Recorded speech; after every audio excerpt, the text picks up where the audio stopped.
Okay, I think that from Krugman and Stiglitz also to Warren Buffett and actually Donald Trump, they all seem to be in agreement with you that those deficits and those debt levels won't cause a bankruptcy. So let's focus on other points of debate at this MMT theory, such as inflation. If you say that you can constantly spend, if you can get that aggregate demand up, can you keep a control of inflation?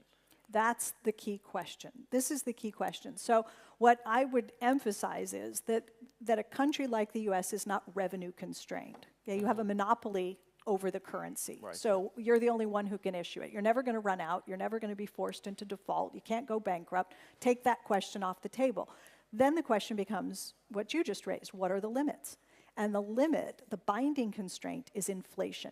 If you try to do it all, if you say we're going to have $3 trillion in infrastructure investment this year, we're going to educate the whole population free of charge, we're going to do this, we're going to do that, we're going to have health, and we're going to do it all tomorrow or next year or in the next 3 years, you may be putting such a strain on the limited resources that you have, on the steel, on the manufacturing capacity of the country, on the labor force, on the supply side of the economy, that you'd end up just driving prices up. And so that you have the power of the purse does not mean that you have the power of the purse to use as liberally as you want without consequence. And the consequence is inflation. So I used to listen to the chairman of the budget committee, who is a Republican, and he would often say, deficit spending is evidence of overspending. That's what a deficit is. And I would say, no.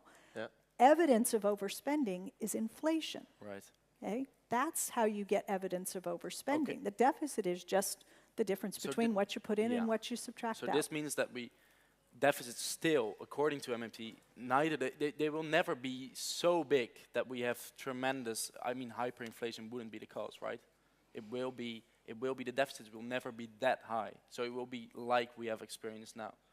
Well, I can't imagine like 5% maybe max, 10, I don't know. I can't, no, look, deficits got to almost 11% of GDP in the US during the financial crisis, right? So we had these unprecedented over the course of the last 100 years or so, right? Massive.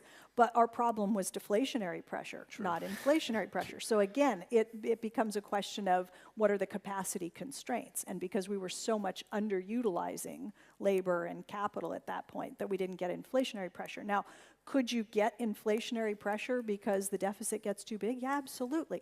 If the private sector is already doing enough in terms of spending, plus any demand from the rest of the world, to put you close to full employment, and then you try to achieve big, ambitious fiscal programs, on top of that, you can generate inflationary pressure. Now, can you get to hyperinflation? Probably not.